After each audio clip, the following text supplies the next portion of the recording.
All right, everybody.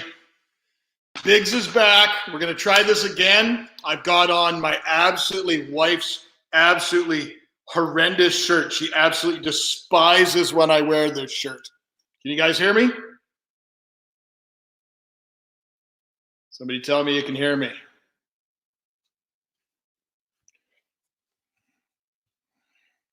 I'm wearing this shirt in honor tonight because today this is a total gamble. I have no idea if this is going to work. I know that in the past we've had some issues. Nice to see you here, Jason. I didn't have a chance to send you an email, so it's really cool that you're here. But you were the one last time mentioned that you couldn't hear, that a lot of the stuff was dropping off and stuff. So we're a totally different scenario. I'm literally sitting in my kitchen. I'm sitting at the dining room table in my space beside the big New Guinea mask. Got fancy lights around me and stuff. And the windows are right beside me and everything. But this seems to be about the best spot in the entire house for my reception for my internet. Can everybody hear me? Thank you, Steve. Okay, so tonight's topic, Biggs didn't even know that he was setting himself up. Basically, I sent a note out. Everybody's been badgering me to go live again, so I sent a note out to Brandon, and I want to know what kind of the schedules are. I don't want to step on anybody's toes and everything like that, so I wanted to check it out and see what was going on. And he said the best time was Tuesday at 7 o'clock Eastern, which is right now. So figured, okay, I didn't commit to it, but apparently I did. And he put me on the schedule and everything like that. Now, anybody that saw it on FishTube notifications, he put me down as the Mad, M-A-D-D, Aquarist. Now, I'm neither a mother and I'm neither really angry at anybody at all for any reason, but you shouldn't drink and drive. So basically that's what it is. But he's changed it. So today, this is where we're at. Okay, any of you guys that have been to see me at conventions knows exactly what this is. Now, some of you guys I've never seen at a convention. Rico's here. Rico gives me a thumbs up in every video. Rico's cool in my books. So basically, the hot seat, Haley's here. Haley's been on the hot seat. She knows exactly what it's all about. Basically, I sit down in a lobby in a hotel room at a convention, and I treat it as if it's a late night talk show. I sit down, I put my sign, I get some scotch tape in the lobby, and I tape it to the wall. And basically, I usually sit in the back and where all the garbage is, and I see whoever walks by, and then we get those people online. We get those people on the hot seat and we sit down with them and we pose some pretty tough questions. Now, I just ask them a bunch of crap and none of them are ever prepared for it whatsoever. So tonight, in honor of that, in honor of the fact that I have completely not prepared for this in any way, shape, or form, we're going to do something a little bit different. We're putting me, Biggs, on the hot seat for you guys. So it's completely open. You guys get to badger me to your heart's content. So let's see where this is going to go.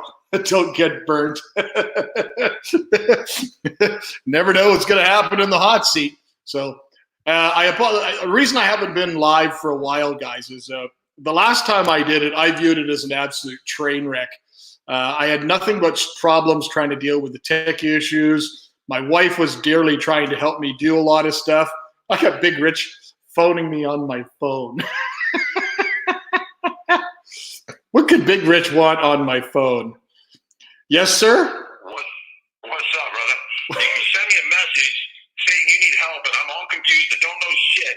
And now it's happening now? I mean, what can I do to help you? You're not supposed to swear on YouTube, Rich. We talked about this, remember? We're not on YouTube. Yes, you are. You're on live right now. You're completely live. You are not. Don't lie to me. Are you on YouTube? Are you on my channel? No. Go to my channel. You're on live right now. I'm holding the phone up to the screen. I'm going to kick your little butt. Basically what happened is I got, so are you going to go there, Rich, or we're going to have a phone call and I'll do the live stream at the same time? What are we doing here? Yeah, I'm joining now. I'm turning on my whole camera room. There you go. Okay, come in. We'll see you and abuse me there. Oh, shit. That's how much it hurts to sit down. I'm not touching that at all, man. I'm not touching that, brother. Dude, you break a rib, it hurts. Oh, I don't doubt, man. Unbelievable. Oh, I don't doubt it. Okay, we'll see you in a minute, Big Rich. Well, wait, fill me in. What's going on? Basically, you've heard of me when I've gone to conventions and I've done the hot seat. The hot seat is basically, I treat it like a late night talk show, and basically I sit in somewhere in the lobby or somewhere where I got a couple of chairs off to the side, and anybody that walks by, I try and get them to sit down, and I pose them a bunch of random questions. Sometimes the questions are fish-related questions. They could be about all sorts of different topics and stuff, but a lot of the times as I get catching. You're holding me on live right now. Yeah, you're on live, man. Yeah. So I'm gonna hang up the phone and I'm gonna keep talking. Okay, but I won't be able to talk to you unless see, you should have got a hold of me before you did this. I could have had like me there with you on a little window and through Skype and stuff. But I can type to you. All right, type it away. Abuse me. Okay. Basically, I sent a note out to everybody, a bunch of friends really quickly because this thing came about so fast. And I said, everybody, come on out. This is your chance. This is your hour. Come and abuse the bigs. Say whatever you want. What's up, Carol Baskins? That's awesome. It's so funny. And nobody out there can say, I never watched that show. Everybody watched that show. It's such a train wreck. Everybody watched that show.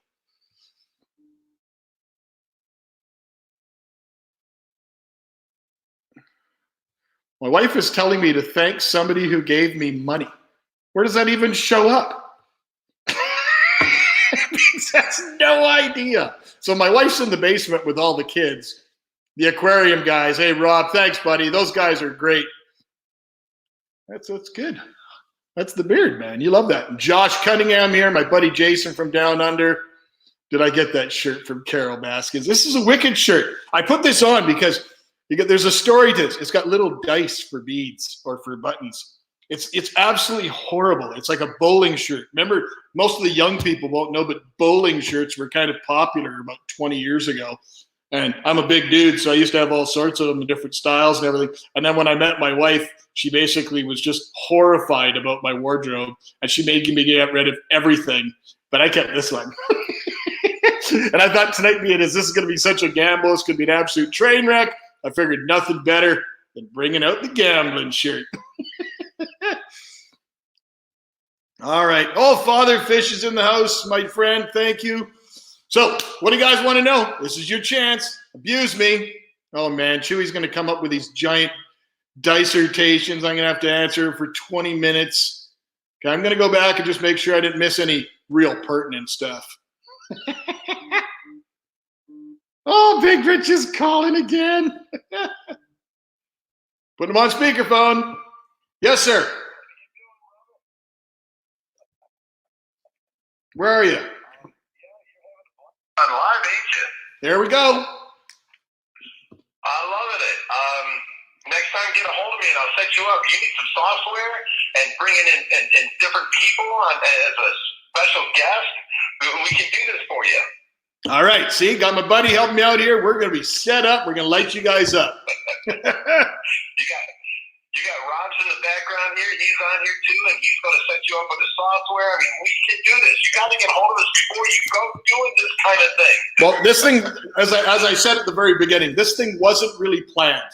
Basically, you and me had a conversation a while back about me trying to get back, because everyone keeps asking me to go back and doing live again.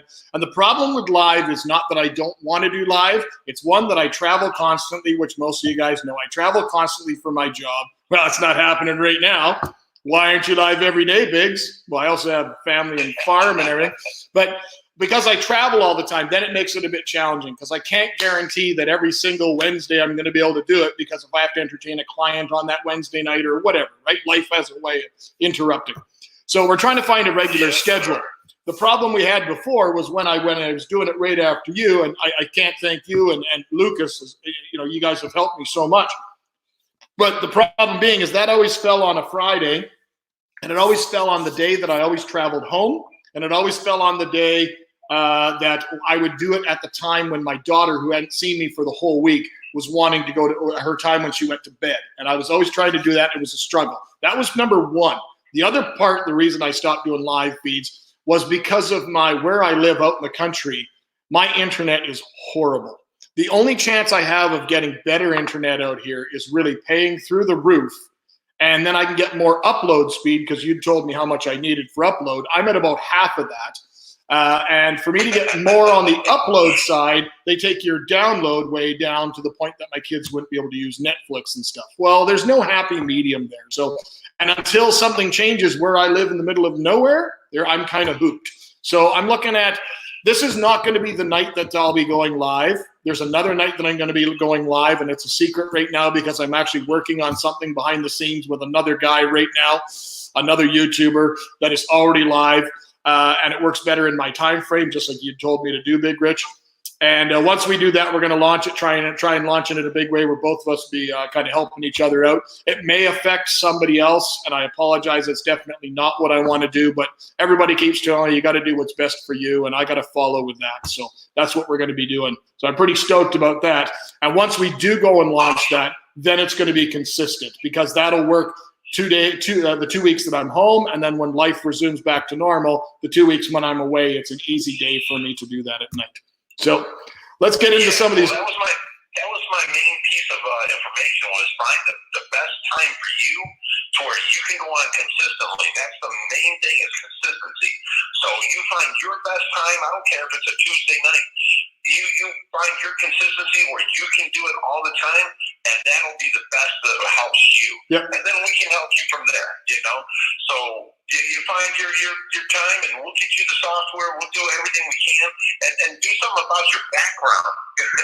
Well, the only reason we're sitting here with this background right now, Big Rich, is because I'm sitting at my kitchen table. These are my 2 windows on either side of me, and this is the one spot in the house where I have the best internet. So that's why I'm sitting here. Gotcha. So, well, like a nice banner or something that says, the Mad Aquarist or something behind you, something that, is better I'm than too the sexy. wall. I'm just something that grabs people, See the difference. I grab people, but you're not an attractive man. But when people look at me, they're going, damn, and they want to stare. They can't look away. They want to just stare at me. That's how it is. So I don't necessarily need any background. I am the background. Well, let me add something here. I know a lot of people that's on your messages here and everything, and I want to say hi, everybody. I love you all, and keep supporting this guy. He's great. He means well. We'll get him set up, and we'll get him in the proper, everything, and make it even better for you guys. Thanks, buddy. All right, I'm going to let you go so you can talk to your, followers here, and I'll be typing. Thanks, buddy. Take care. All right, later. Bye. Well, I've never had a phone call during a live stream before, but that was pretty funny. I think you guys probably enjoyed that. All right, now I got to get in here and answer some of these questions because you guys are supposed to be abusing me. Make sure I don't miss anything. If I did, I apologize. Remember, I'm not a tech guy at all. All right. Bunch of guys. I don't know why Austin wrote briefs. I don't know what that's supposed to mean. Did I get my shirt? No, I do not have the matching undies.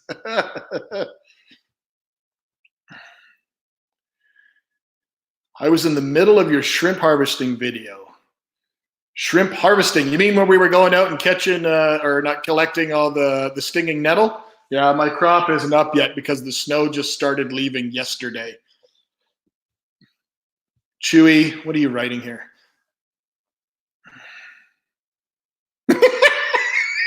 Your favorite bird?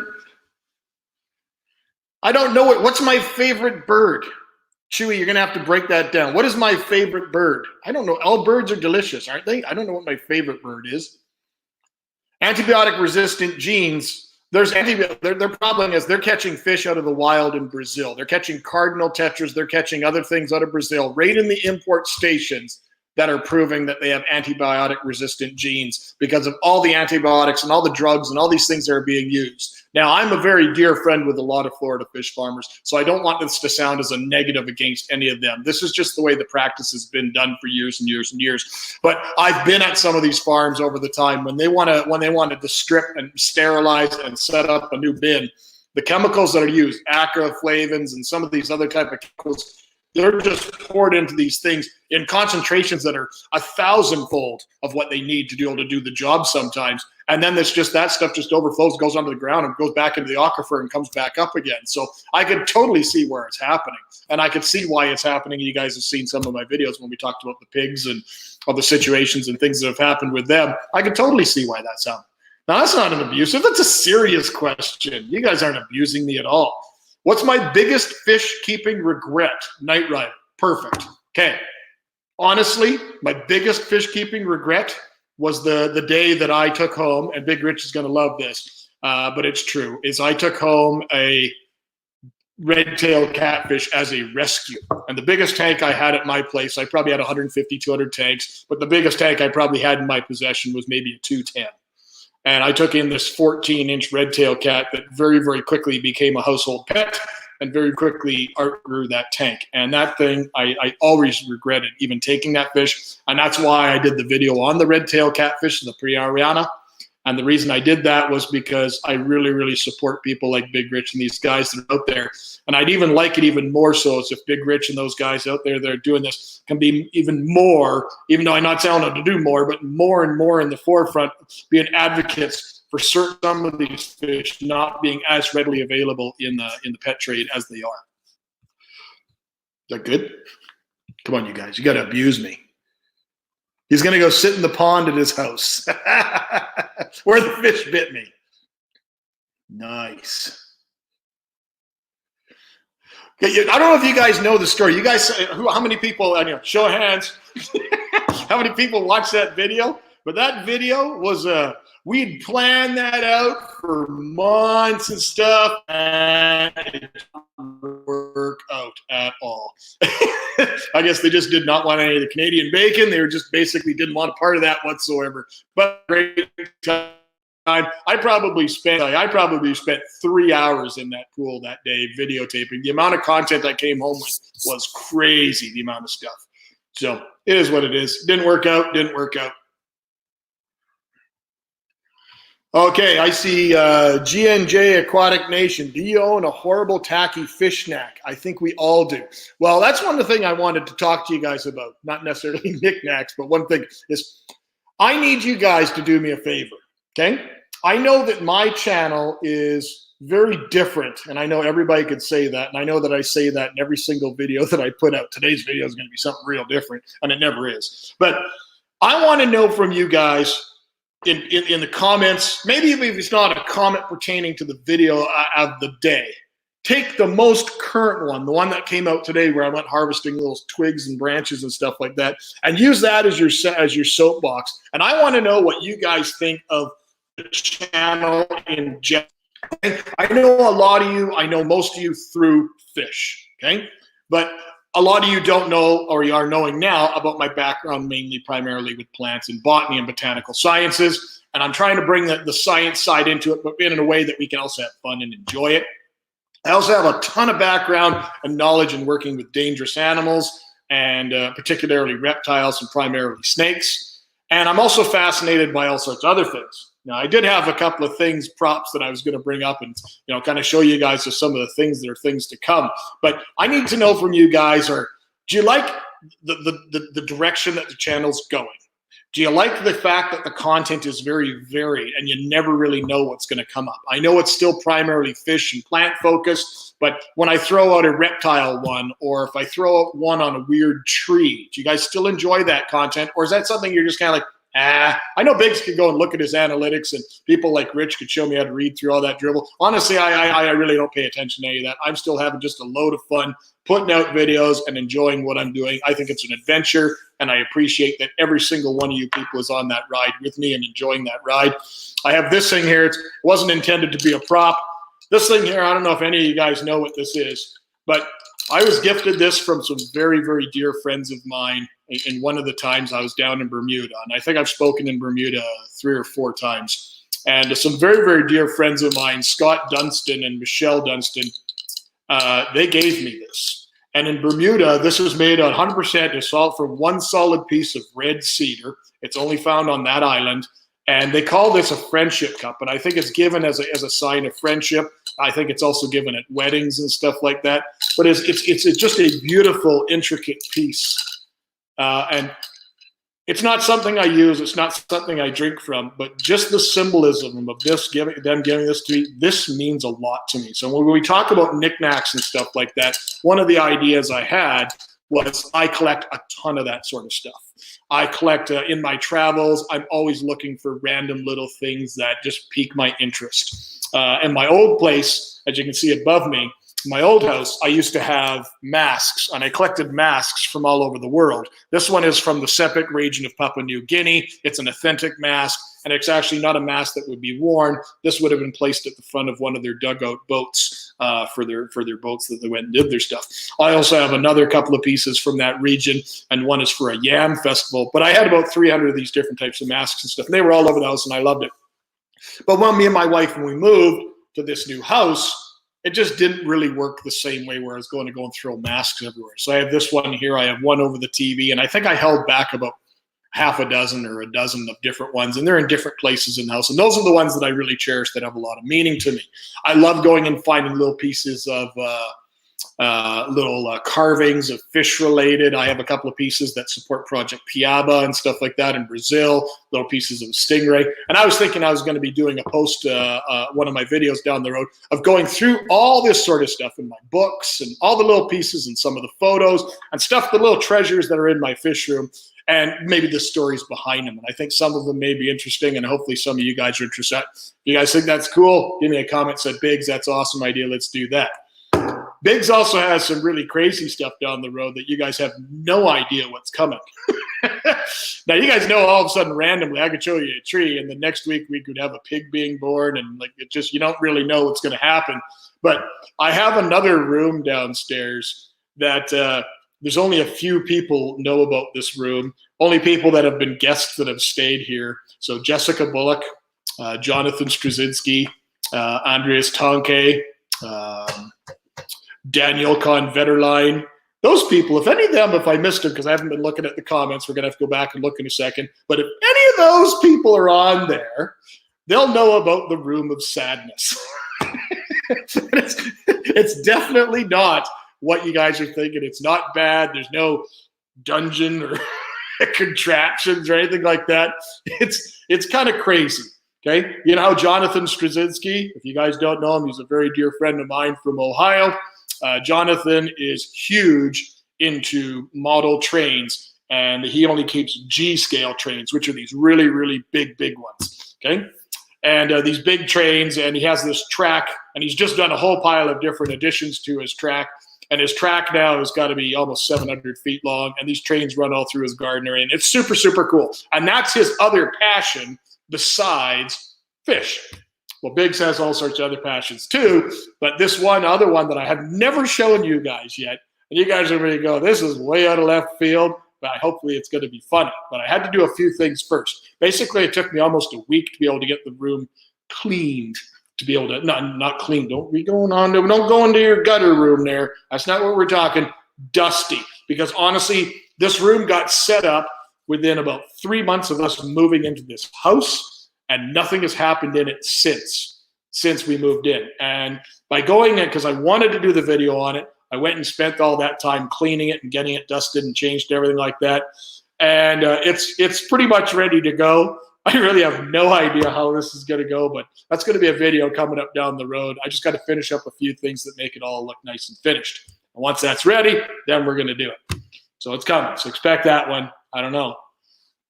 Okay, if I'm missing something, let's see what you guys got here for me. Let's see some better. You like the knick-knack tour idea? Good. Good God, guys. All right, cassowary. I'm not going to lie. I love the cassowary bird. It's just so bloody evil. It is an absolutely evil, evil bird. Yeah, Big Rich is right. Pacus are far bigger problem than red-tailed cats. For every one red-tailed cat, guaranteed a dozen Pacus are being sold in stores like Petco's and stuff like that without any care, without any knowledge of how big they get. I really don't like this StreamYards thing, trying to use it. Sorry, guys, I got to move you around. I'm going to just pull a mouse out and make that a little bit easier. Don't want to miss one of your questions. Science is cool. I didn't want to learn while I'm off. They closed all the schools. Oh, Jason wants to know now. Jason, Totally Tropicals TV. Now, if you guys have never gone to see this guy's channel, Jason lives in Australia. Total Tropicals TV. You can see him in the chat here. He's an awesome, awesome dude. He's been supporting me since day one. And he's got a few videos. He's just starting out on YouTube. He's done a few little random videos on certain species, and he's kind of dabbing, dipping a toe, so to speak. But the coolest thing ever is these adventures. He's just gone, he went up, it's probably 5-6 months ago, Jason, that you did it. But he went up one side of Australia, up to the northern side, and went into tons of different habitats, collecting rainbows and stuff. And you get to see all the fauna and the foliage and the fauna and everything that's in these regions. Trust me, guys, you're going to love it. But when we were talking the other day, he's kind of disheartened, in fact, is, you know, he spends hours and hours and hours and all sorts of dollars doing these expeditions, and he's not seeing the subs. He's not seeing people even watching the videos. And I told him, I says, that's not that people don't want him. That's not that people don't enjoy him. It's the fact that people haven't found you yet. So let's help him out. Go see Total Tropicals TV. Give him a share. Give him a sub. Watch one of the videos. The collecting ones are exceptional. And when we talk about the cassowary bird, there's a real funny story about that. And he tells you about that story. It involves me. So you guys got to go check it out. It's worth it. Trust me. Thanks, Big Rich.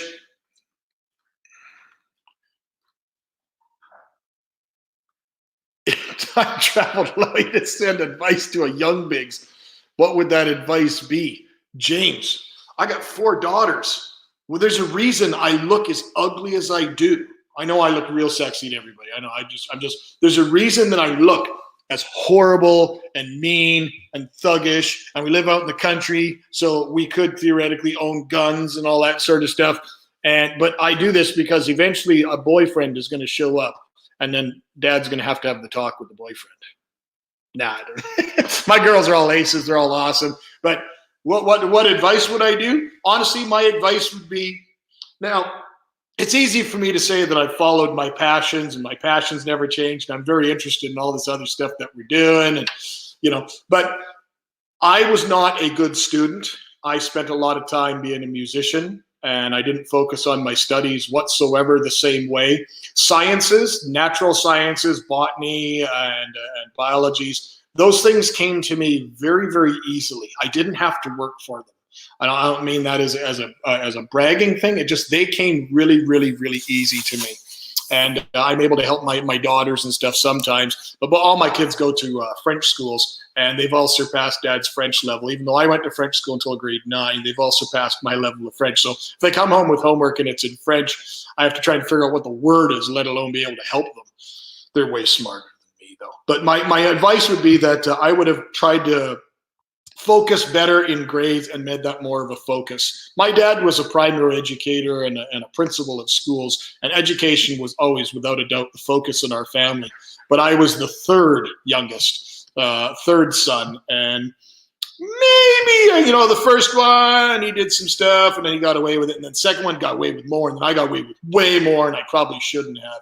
And I no disrespect to my parents. They did an amazing job. They're 2 amazing people, and I wouldn't be who I am I wouldn't have the passions for nature or fish or anything, but if it weren't for my parents. They're the ones that have given me all that. But my advice would be that they continue on with education a little bit further. Hello, lovely lady Carrie. It's like the Canadian Association of Aquarium Clubs ask the speaker question and then fry him. Yes, that's right. Bermuda is an amazing, amazing place. I have so many friends in Bermuda. Their club is a very small club, and I think they're struggling a little bit. You always hear about like island countries like Jamaica and stuff like that they're all really laid back and they don't really worry about stuff. Well, Bermuda is definitely like that. Great people. I have a lot of dear friends, as I said. I would go back in a heartbeat. I just don't think their club is as organized as it once was. They don't have the dollars flowing. They don't have the support the same way as they had before. But hopefully they'll come back. Hopefully I can help them some way through this. I still connect with a lot of them through YouTube and stuff like that and Facebook. So hopefully. One funny story about Bermuda, though, is One of the good guys there, he's a chef. His name is Chris. And Neon Steed was the president at the time. And he had arranged with Chris to take us lobster fishing. I don't really eat a lot of seafood, but if you're in Bermuda, you better eat seafood, because if they catch it that day and they hand it to you, it's good to go. But they wanted to go lobster fishing, so fine. We got on this beautiful boat and we drive out. We're driving for 15, 20 minutes off the shore of Bermuda, and in 15 minutes, the island doesn't exist. And for somebody that lives in rural Manitoba, where I can drive 6 hours in any direction and not have a hill, to see that amount of water and then see no land whatsoever in any direction is pretty daunting. So we helped each other into our wetsuits and had a nice tender moment. Got my GoPro all ready to go.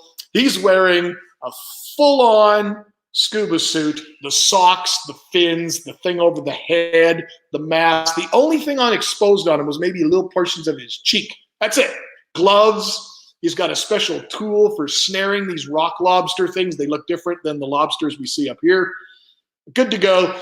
We jump in the water, and he goes, all you got to do is watch out for the jellyfish. Okay, well, he's got what I just said he's got on. I'm wearing the wetsuit from the little sports store here that looks like a pair of shorts and a T-shirt, one unit. And I got fins on because, I'm pro at this. I bought them the week before I left. And I got a mask and a snorkel. He's got lead belts on and stuff. You take a big dude from Canada, in Canada, it gets cold up here. So maybe we pack on more layers of fat. I don't really know. I'm not shaming anybody. I'm just saying we might pack on a little bit heavier layers to make sure that we can go through the winter without getting too cold. Well, you know what happens with fat? It floats. Fat doesn't sink. So apparently I just floated, and I look like an absolute idiot. I couldn't even get my waist. I could flip over, and I couldn't even get my waist below the water. My feet would be in the air just flailing around. And that was my experience. And then one of the moon jellies, they're basically like a translucent bag, bonked across my mask. And then I'm out. That's diving in Bermuda. And every other time I've been there, we've wanted to go diving. One thing or another has come up, or the water wasn't right or something. Never have had a chance yet. Excuse me. Oh, Corona. All right, guys. What do we got here? Everything disappears when you touch it with your mouse. It disappears. It goes clear. That's not helpful. Knickknacks tour. We'll do it. You haven't been invited? I don't even know what that means. Oh, I'm not going to change. Just ask Dana. Just ask my wife. Am I ever going to change? Let's see if we get my wife in here. This will be fun. Hey, Dana, are you watching? If you're watching, come upstairs. Let's text my wife. Do you think she'll come and join us? She's pretty amazing.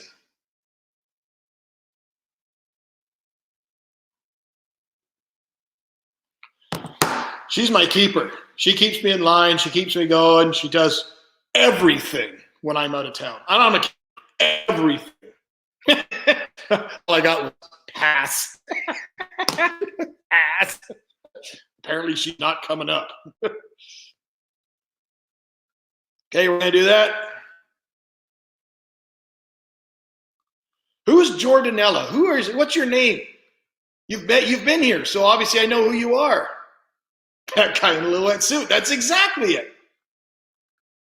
That's right, Austin. Exactly. The Manatee Adventures. We were darn sexy. If you guys watched that video of when we went and did the Manatee thing, it is without a doubt. What was it, Austin? It was like $65, $75. It was like 4 hours. It was wonderful. But don't go to one of those big ones at like Crystal River. This one was at Homosassa Springs. It was a small one, and me and Austin just kind of organically found it on our own online before we go, and he booked it for us. It was wonderful. And I did, if you watch that video, it wasn't rehearsed at all because I really had no idea.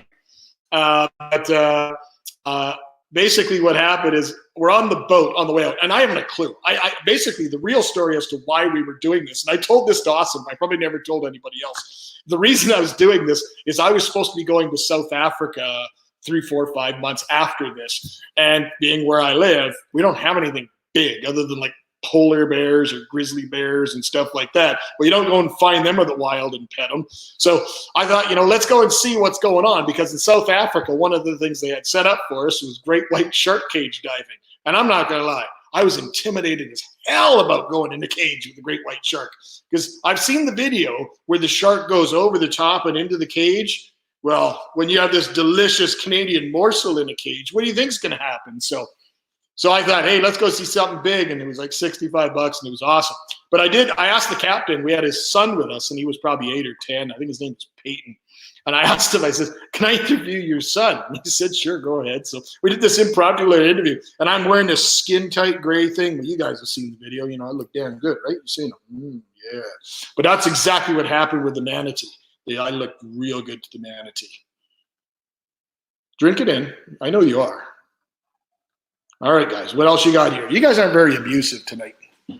Cannonball and duct tape.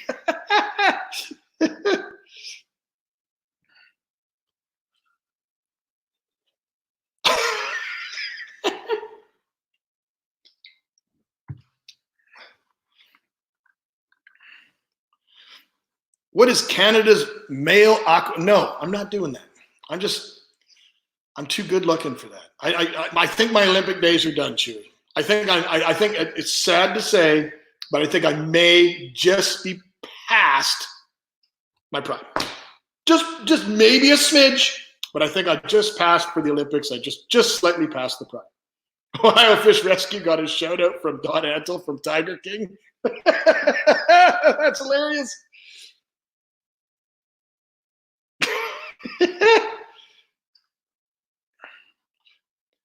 Jonathan Straczynski, my buddy. Jonathan the fish guy says, am I sitting on the toilet? No, I'm in my kitchen. You know where my kitchen is. You've been here. I would love to come, Father. Hopefully those borders open up soon. I would come. I don't know about the fall. I can tell you right now, a lot of gigs obviously have been canceled right now. It's supposed to be in Hamilton this month coming up. What's else? So this is April. May, I didn't have anything. Normally, I don't travel from May long weekend, which is, I don't know if it's Canadian long weekend, but that's usually where it's right after Mother's Day. It's a long weekend and everything kind of opens up. And then I usually stay home because there's just so much work outside on the farm. We got an absolute mess of a year. When all the snow melts so fast, it's so messy. If you guys saw that video about baby Corona. And then I usually don't travel anywhere until the kids go back to school because they're off. There's just a lot more work. But I've had some clubs have been on my tablet now for 3-4 years, and I'm booking 3-4 years out for some of the engagements. So I agreed, and I'm tentatively going to Portland, Oregon in June, which I'm pretty excited about. And then that's June, July, August, nowhere. September, normally in September, I'm at the Keystone Clash, which is a premier event. I don't know about this year because Biggs isn't going. Biggs did not get the invite, but Biggs has done it like 3-4 years in a row, and it's absolutely amazing, amazing people there. Love them all. But I kept badgering. I says, maybe next year you can get somebody good. And they actually took me up on that, got somebody better. So Daniel Kahn-Vetterlein, I believe, is being booked for them. The crazy German guy's coming over to talk about plecos. So it's going to be pretty cool for them. But because September was all of a sudden open, then I opened it up and closed it down really quick. I'm supposed to be out in California at the Coast Aquarium Club in September. And then also in September, I'm supposed to be speaking and involved in a panel in Toronto for some giant pet show or something like that. I'm not really certain about the details of it because nothing's really happened. And I definitely, you're right, Carrie. I definitely want to try and find a way to get into Hamilton because the people in Hamilton, some very dear friends, Jessica and Carrie, and a bunch of people in that area, Larry Johnson. A lot of those people are very, very dear friends, and they had a whole bunch of different stuff set up for me and lots of obscure stuff set up for me. So I was pretty excited about that. But see if we can find it in. So I would love to get out there. I would probably say I have not booked any other gigs because I had a speaking gig a while ago, and I thought everything went really, really good. And then all of a sudden, a single post online by one individual that didn't like something spiraled out of control. And basically, Biggs was sitting on blast with no ability to defend himself. And I really didn't like it. And I had a bunch of speakers that kind of came to me and said they would never go, they'd never go. But I'm not one to be petty. I'm not one to pick a fight. I'm just going to let it ride. But that kind of soured my aspects of going new places and changing new places and stuff. Because honestly, I've been on the road now for 5 or 6 years delivering talks, and I've never really had any issue of anything if anybody's ever brought forward that's really ever caused any problems. So I wanted to kind of maybe see what goes. But Father, I would love to come and see you guys. Maybe we could do something January, February if it's open, because I know October I don't have anything booked. November, the first week and second week of November, I know I'm back in Africa as long as the world opens up. Africa, and either I'll be going through the UK and doing some stuff with some friends there, or there's the chance I might even be able to get back and go through Germany and see my good friends there when we had a bunch of stuff planned there as well. Not sure if it's going to happen, but we'll see what we can make do. Missing anything? Yeah, go see Jonathan's trains video. His new setup is wicked. It's hard for me to say that about trains because trains aren't very cool, but he likes them, keeps them out of trouble. What's the rarest thing you've accidentally killed? Okay, well, I'll tell you that right. I don't know. I can't think back long time. But I can tell you something happened just in the past couple of days. I have videos already scheduled for you guys almost till the end of the month. I've been trying and stay ahead of it, trying to keep stuff up, because when life changes and all of a sudden we're back on the road, I know that my time frame for editing and shooting and all that stuff is going to cause all sorts of problems. So I thought, no, I better get proactive and get as much of it, hammer as much out as I can. One of the videos coming up, you guys saw the video that came out today about the hardscaping and all that sort of tank. So that particular tank, I actually moved around some stuff and changed some stuff fish-wise, which I talked about in that video. But I also added in some live bears into that tank. And I added in some critically endangered Xenotoka lion's eye tamazula. And I have a whole tank full. I have a 75 that is just packed with them. They used to be in the planted tank, and then I did a bunch of moving around. And hopefully I'm not dropping spoilers here, because I don't even know what videos are coming up where and stuff like that. I just make sure you guys got a variety. And in the tank below that one, the other 160, I have a big group of Ameca splendens, which is another Caris species. It's another critically endangered wild live bear type. And in that tank, there's tuba, bulleri, murnay, a bunch of Central American cichlids, all fast water fish. And the tank's on a trickle, high oxygenation levels, and everything's working really, really cool. So I thought, well, Xenotokas are usually really, really pugnacious. So in the top tank, all that was in the top tank was I put the Chetamulensis in there, which is a convict type, a relatively peaceful convict type. I have probably 18 of the Caribbean Heroes Bussing Eye that were a gift from my dear friend Max at Max Cichlids down in Florida. And there's, I think, about 4 Trichochromis salvini, which were from my friend Rusty Wessel in Kentucky when I was down there from the Rio Candelaria.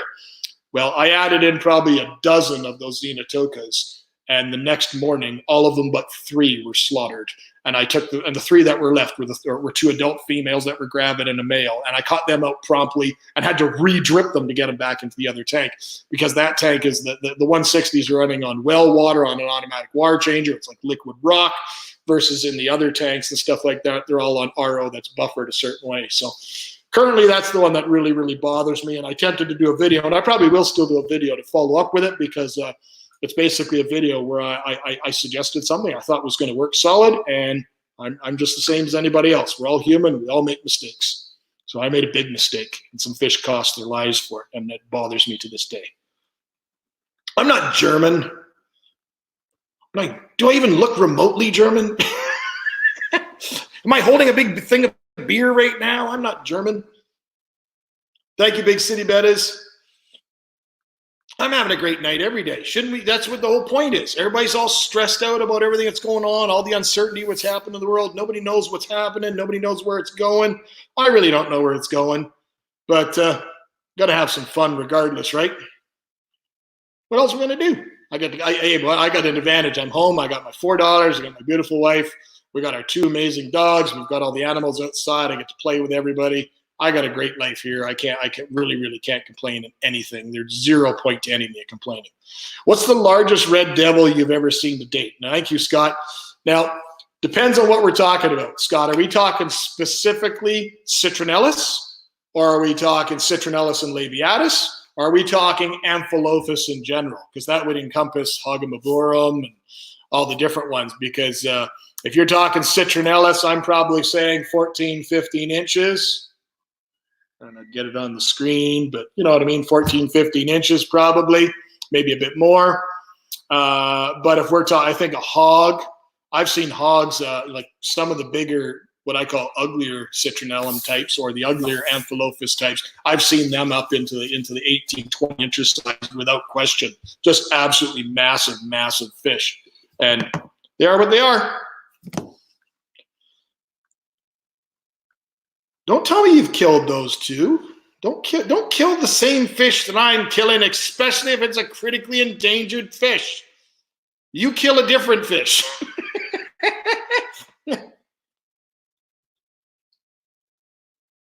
Oh, Jordanelle, that's Kyle. I get it now. I don't know anybody's, when everybody has a weird name for their screen name, I don't know what it means. Okay, you guys have not been abusive enough. Come on, let's get some hard questions going. Come on. I'm going to show you some other stuff here. Because I'm not in my fish room where everything's around me and I can just look in any direction and get inspiration. I got to share some of the stuff that's come in my mail recently.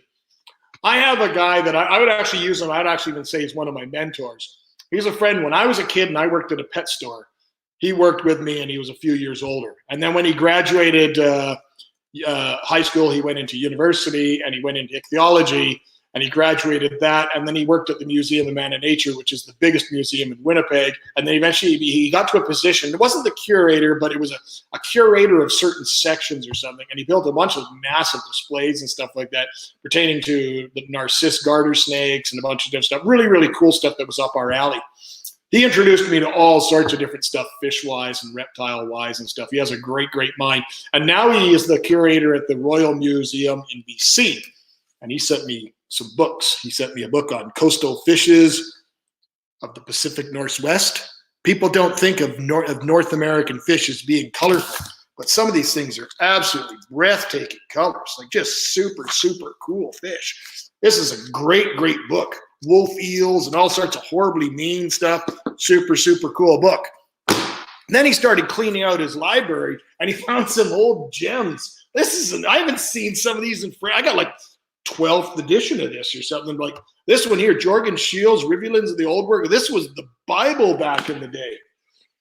Am I interested in saltwater? Not really. And the reason I'm not interested in saltwater is it's never been my thing. I worked in many stores that had saltwater, but for me, saltwater back in the day, when I worked at stores that were saltwater, it was, and I don't like to use the word, but it was basically a constant raping of the wild. And nobody had the consideration of thinking about what if we couldn't get this anymore? What if we should look at captive breeding? What if we should do this? And none of that ever happened. It's happened all since. There's a lot of places in Hawaii, I know through Sandy Moore, that are working on, and they're breeding different types of yellow tangs and blue tangs, and all sorts of clownfish are being bred, and all sorts of different mandarin gobies and different types of anthias, I believe, and royal grammas and stuff. I only know mostly the common names on the saltwater stuff, so pardon my ignorance. I just don't know them. So it's never been my cup of tea. This was a super cool book that was a gift to me. This was, and it's actually autographed and everything like that. And this is part of a video that's coming up from when I was down with Dr. Thomas Walczyk. We work on some different trying to bring to you guys. And we went and he did a tour. You guys saw the Butterfly Museum? That was Thomas. He took us there. But that same day in the basement is where the fish labs are, and jars and jars and jars and jars of fish. And they left me in there for like 2 hours completely unattended, and I went and found stuff. And the guy that wrote this book is the curator of that collection. He autographed it and signed it to me, and that was a gift from Thomas. So I'm really, really stoked about that. But that's coming up. I just don't know how to really edit, give you guys a 10-minute or so video on jars of fish. But I do have something really cool in it that I want to show you. I saw what I would call one of the rarest fish in that collection, and I was like, holy crap, like I've never even dreamed of finding this fish, let alone alive or in a jar in a collection, but was pretty stoked. And then I also got this in the mail. This is the Isopod Zoology book that I've been waiting on before. This was actually a Christmas gift that I bought with some Amazon gift cards, and I was pretty stoked about that. That is a wicked, wicked, wicked book that goes into all the zoology and everything of these animals. So yes, I'm going to be putting out more videos on isopods. So get used to it. Start liking them. Ray Quinnell, my friend, is here. We should have Ray on one day. He's an awesome guy. He has a ton of knowledge too. We could talk to him about photography and cool fish. I do not have a weird name. I don't even know. What did I say? My pair of black rams is working on their 4th spawn in 2 months. She's having a problem. She doesn't have enough girl out space. You got kitchen counters? Those work. Nightstands? What is my least favorite tattoo?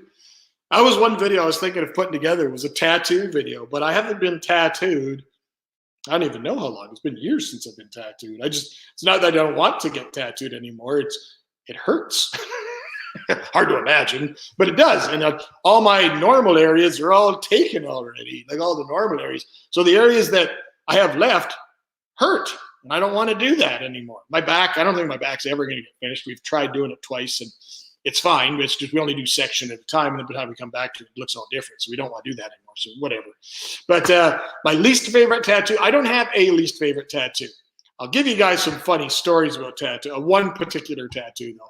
But I'm also, because I was associated with so many different tattoo friends and stuff over the years, that I was always the guinea pig, which meant that if they had somebody that was coming in and apprenticing to be a tattoo artist, they have to work their way up and tattooing on grapefruit and stuff like that. And then when I became their first person that they actually got to tattoo, and I have some really, really horrible work on in some places. And some of them have been covered up in other things and stuff like that. But the tattoo I'm going to tell you about is this one here. I'm going to have to stand up to show it to you. It's not in I don't even know how to show it to you. Where is it on the camera? Okay, everybody sees that? ELSCHNUG. Okay? What does that mean? It means absolutely nothing. It's not even a word, not even a language. But I always, you know how when you're in a relationship, you always have a word for your partner, your spouse. You call them sweetie or babe or something like that. Well, the word schnoog just sounds comfortable. And my wife was known as the schnoog. And that's just what I called her. It didn't mean anything. It wasn't being negative. It wasn't sexual. It just was that's what we called her. She was my schnoog, and she still is. But one day out of the blue, we started watching a bunch of Spanish movies and Benicio del Toro and I don't know, all the different actors and stuff like that. We watched a whole bunch of different actors with Spanish actors in and stuff like that. I don't know how it started, but we just started referring to everything as El something. El Macho and El, can you bring me an El Chip or an El Coco? And I know it sounds horribly racist to say it now, when even just me saying it sounds racist, but that wasn't the intent. And out of the blue at the tattoo shop, I have a lot of random stuff. I got him to type L in front of her schnoog, and I just thought it was super funny. The reason it's tattooed there is I'm always driving. I'm a sales rep, so I was always driving at the time, and my hand would always be on the steering wheel, and it was always front and center, so I would always see it. And even when I was it was the way that we were still together, and I always kept it close to the heart. I have all my kids tattooed on me and stuff, but this one meant a lot. And it was really funny is because a year or so later, I was speaking, or Spencer Jack was actually speaking down in Dallas at FOTOS, the Federation of Texas Aquarium Societies, and I went down there to try and launch the new food at the time, Extreme Aquatic Foods. The owner of that company from Florida actually flew there as well, him and his wife, because they had cousins there, relatives that were there, I think his brother. And the very first day that we were all together, we were going somewhere, and I think I was driving. And Rick asked me, he says, okay, what's new? Because I always had new stuff scribbled on me all over the place. He says, what's new? I didn't think anything was new. And he says, what the hell does that mean? And he pointed to the thing on my hand. So I told him the exact story that I did. And he goes, that makes no sense. E-L, and I don't speak a lick of Spanish, like nothing. E-L means man. E-L-L-A is feminine. So I got man schnoog written on my hand, and it's never going to change because it's super funny to me now. And so when you ask me what's my worst tattoo or least favorite, I don't have one. My wife definitely has some least favorite tattoos that I have on my body, but that would be the funniest thing to me, and I'm never going to change it because it's super funny now. Isopods and isolations. Come on, guys, give me some abuse. Ray is here just to see Dana. Exactly. Dana ain't coming. Dana's in the basement with all the kids. She ain't coming. So you just get to drink it in, Ray. Wearing my fancy shirt. That's all you get. Come on, guys. Hard questions. This is the hot seat. You guys have seen the hot seat. It's all about abuse. Ask me stupid stuff. This is your chance. We got like 10 minutes.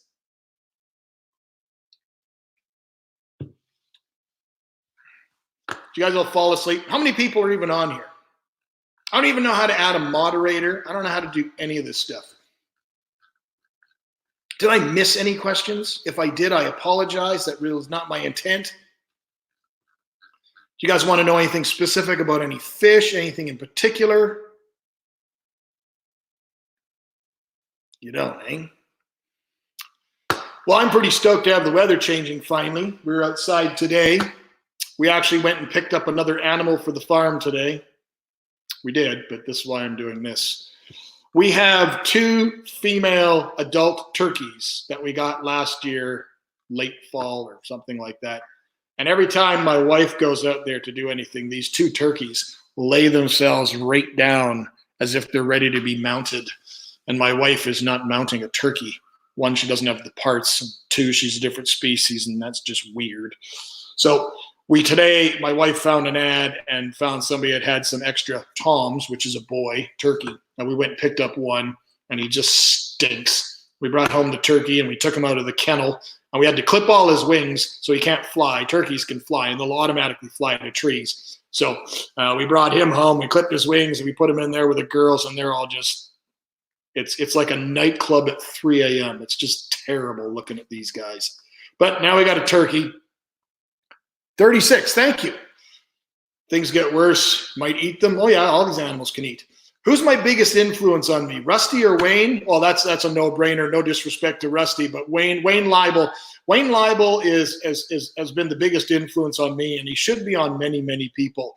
Even in my younger years, when I was just kind of a real crazy young hobbyist and really, really eager and wanting to do all this different stuff. I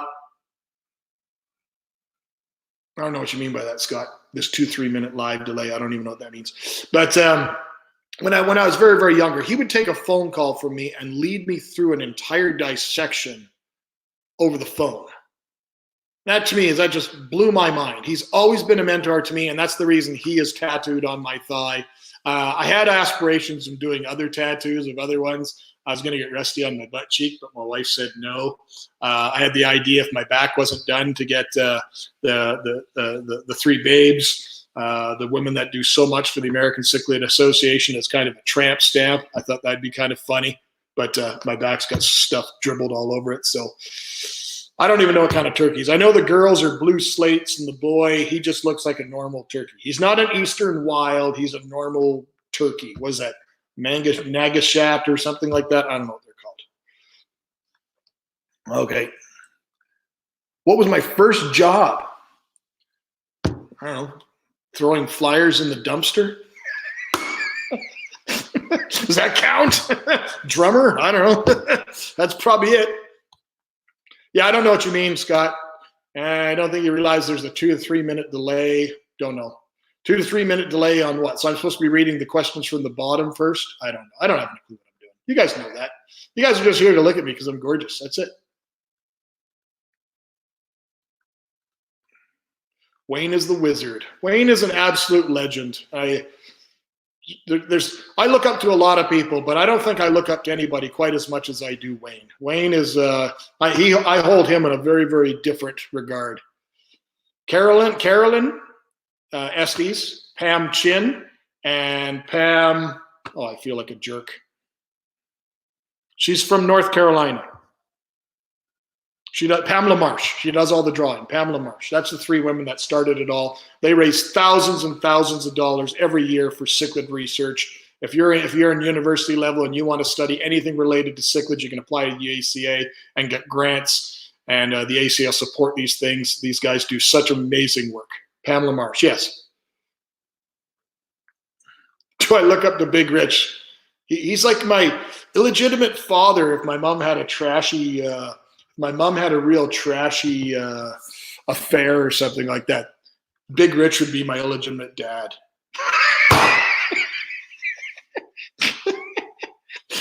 How many birds do I own? I don't know. I'd have to go check the freezer. I know Marshmallow, the one bird that used to attack my daughter, is in my freezer. We got lots of birds in the freezer.